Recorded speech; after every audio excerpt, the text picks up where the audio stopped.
आज है 31 अक्टूबर 2024, दिन गुरुवार। नमस्कार, जय जोहार। चलिए देखते हैं झारखंड की 25 फटाफट बड़ी खबरों को। पर इससे पहले आप वीडियो को कहां से देख रहे हैं, कमेंट में बताना बिल्कुल न भूलें। 4 नवंबर को झारखंड दौरे पर आएंगे पीएम नरेंद्र मोदी। झारखंड की सियासी जंग जीतने के लिए भाजपा ने प्रधानमंत्री नरेंद्र मोदी की चुनावी रैली से अभियान का आगाज करने का फैसला किया है, जिसके तहत 4 नवंबर को प्रधानमंत्री नरेंद्र मोदी चाईबासा और गढ़वा में जनसभाओं को संबोधित करेंगे। झारखंड में अब तक 121.14 करोड़ की अवैध सामान और कैश जब्त।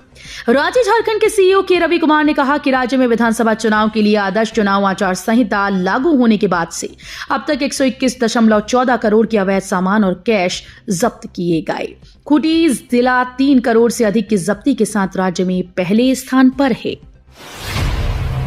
सीएम हेमंत सोरेन ने केंद्र पर लगाया आदिवासी आईपीएस को परेशान करने का आरोप। सीएम हेमंत सोरेन ने चुनाव आयोग के निर्देश को लेकर अपनी बात सोशल मीडिया प्लेटफॉर्म पर रखी है। सीएम ने सोशल मीडिया पोस्ट में आईएएस मंजुनाथ भजंत्री की ओर इशारा करते हुए कहा कि एक दलित आईएएस अफसर को हटाया गया, उन्हें लगातार परेशान किया गया। वहीं देवघर एसपी की ओर इशारा करते हुए लिखा कि अब आदिवासी आईपीएस अफसर को लगातार परेशान किया जा रहा है। झारखंड में दल बदलू बने मुख्य रणनीतिकार पुरानी पार्टी को हराने के लिए दे रहे टिप्स। झारखंड विधानसभा चुनाव में इस बार पार्टी प्रत्याशी नेता कार्यकर्ताओं का दल बदल बदस्तूर जारी है। कोई भी पार्टी इससे बच नहीं पाई।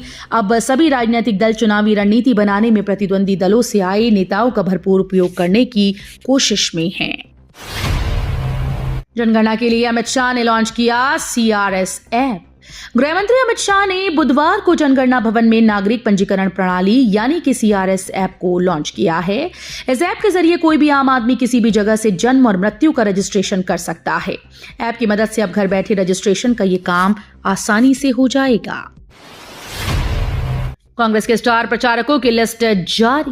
विधानसभा चुनाव में कांग्रेस के राष्ट्रीय अध्यक्ष मल्लिकार्जुन खड़गे, राष्ट्रीय नेता सोनिया गांधी, राहुल गांधी, प्रियंका गांधी सहित कई आला नेता स्टार प्रचारक होंगे। पार्टी ने 40 स्टार प्रचारकों की सूची जारी कर दी है। इस सूची में प्रदेश के कई आला नेता शामिल हैं। दिवाली पर पेट्रोलियम मिनिस्टर का बड़ा तोहफा, 5 रुपए तक सस्ता हो सकता है petrol. Petroleum minister Hardeep Singh Puri आम लोगों को एक बार फिर से बड़ी उम्मीद दे रहे हैं। जी हां, आने वाले दिनों में पेट्रोल की कीमत में 5 रुपए तक की कटौती देखने को मिल सकती है। वहीं डीजल देश में 2 रुपए तक सस्ता हो सकता है। पेट्रोलियम मिनिस्टर ने खुद इस बात के संकेत अपने एक्स हैंडल के माध्यम से दिए। रांची के स्कूल में मिला कैश का पहाड़, मशीनों से हो रही नोटों की गिनती। झारखंड के रांची में एक प्राइवेट स्कूल में पुलिस छापेमारी के बाद हड़कंप मच गया। दरअसल स्कूल में भारी मात्रा में कैश बरामद किया गया। पैसों की गिनती के लिए मशीन्स मंगवाई गईं। पुलिस की ओर से सर्च अभियान अभी चल रहा है।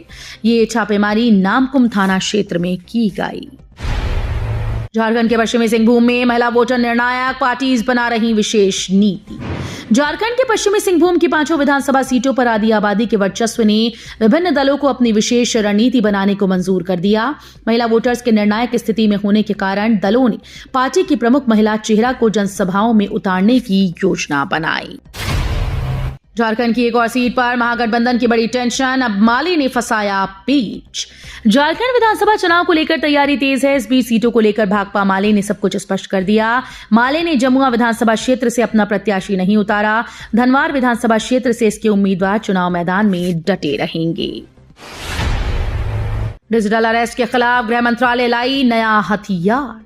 देश में बढ़ते साइबर अपराध और डिजिटल अरेस्ट के मामलों को लेकर गृह मंत्रालय ने बुधवार को एक हाई लेवल कमेटी गठित की। बताया जा रहा है कि गृह मंत्रालय के आंतरिक सुरक्षा सचिव इस कमेटी को मॉनिटर कर रहे हैं। दरअसल पीएम नरेंद्र मोदी ने अपने मासिक रेडियो कार्यक्रम मन की बात के 115वें एपिसोड में देशवासियों को डिजिटल अरेस्ट को लेकर सजग रहने की नसीहत दी थी।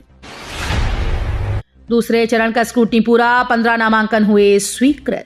विधानसभा चुनाव 2024 में दूसरे चरण के मतदान के लिए 61 सिल्ली विधानसभा क्षेत्र के लिए स्क्रूटनी का कार्य बुधवार को पूरा किया जा चुका है। स्क्रूटनी के बाद एक अभ्यर्थी का नामांकन अस्वीकृत किया गया, जबकि शेष 15 अभ्यर्थियों के नामांकन स्वीकृत किए गए। जयराम की पार्टी के 76 उम्मीदवार, मैनिफेस्टो में 75 वादे। जयराम महतो की पार्टी झारखंड लोकतांत्रिक मोर्चा अब तक चुनावी अखाड़े में 76 उम्मीदवारों को मैदान में उतार चुका है। वहीं बुधवार को अपना मैनिफेस्टो भी जारी कर दिया। इस मैनिफेस्टो में 75 वादे किए गए। प्रेस क्लब में आयोजित प्रेस कॉन्फ्रेंस में पार्टी के वरीय उपाध्यक्ष देवेंद्र नाथ महतो ने बताया कि हम सभी वादों पर खरे उतरेंगे। शिवराज बोले, हमारी शासन में झारखंड में होगा विकास का सूर्योदय। केंद्रीय कृषि मंत्री से भाजपा झारखंड के चुनाव प्रभारी शिवराज सिंह चौहान ने कहा कि झामुमो और कांग्रेस की सरकार रहते हुए झारखंड वासी सुखी नहीं रह सकते। झारखंड में आज घोर अंधकार है, कुशासन का अंधकार है। निर्वाचन आयोग के प्रेक्षकों ने उपायुक्तों व पुलिस अधीक्षकों को दिए दिशा निर्देश। राजकीय अतिथिशाला के सभागार में बुधवार को भारत निर्वाचन आयोग नई दिल्ली के तत्वावधान में समीक्षा बैठक हुई।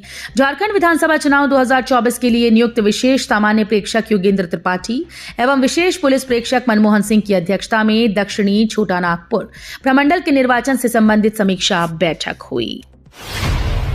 दिवाली पर पटाखों को लेकर तौकी रजा की सलाह तो भड़के बागेश्वर धाम ने दी नसीहत।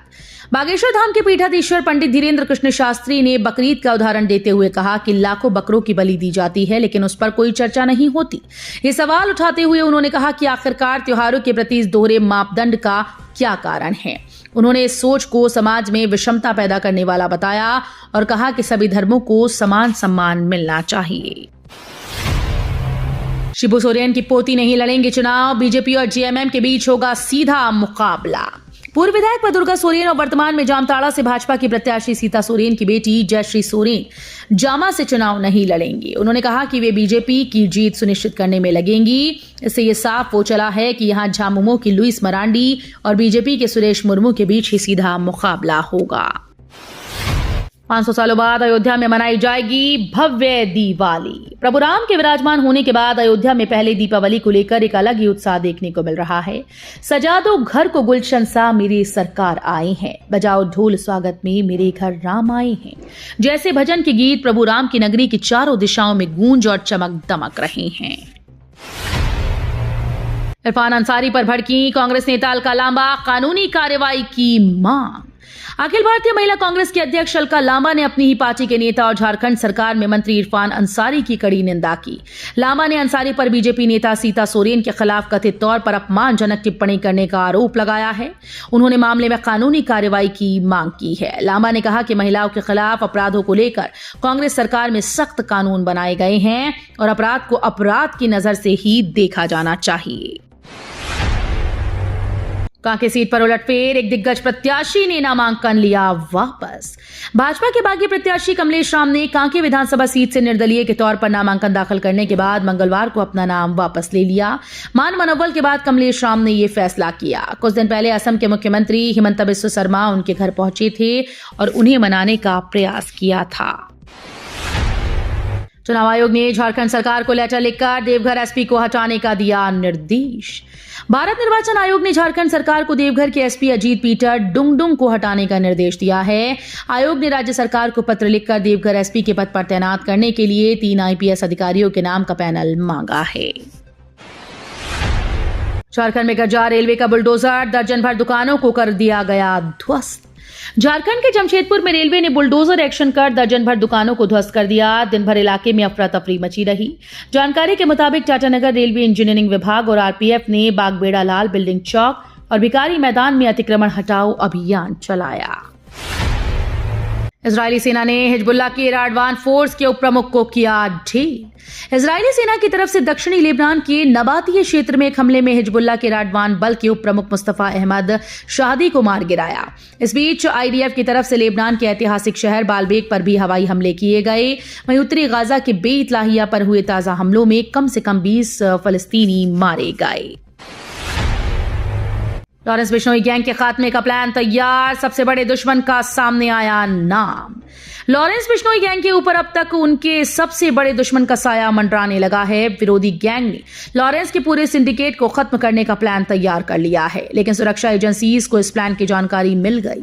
सुरक्षा एजेंसी से जुड़े सूत्रों ने आज तक को इस एक्सक्लूसिव प्लान की जानकारी दी। सूत्रों के मुताबिक लॉरेंस बिश्नोई की बी कंपनी को खत्म करने का प्लान बनाया जा रहा है।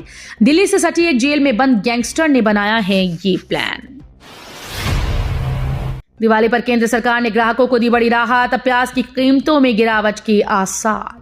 केंद्र सरकार ने प्याज की बढ़ती कीमतों से परेशान लोगों के लिए बड़ी पहल की। सरकार की तरफ से महाराष्ट्र के प्याज उत्पादक जिलों से विशेष ट्रेन चलाई जा रही है। एक ट्रेन पहले दिल्ली पहुंच चुकी है और उसकी दूसरी ट्रेन भी दिल्ली पहुंच गई। इसमें 800 मीट्रिक टन प्याज है।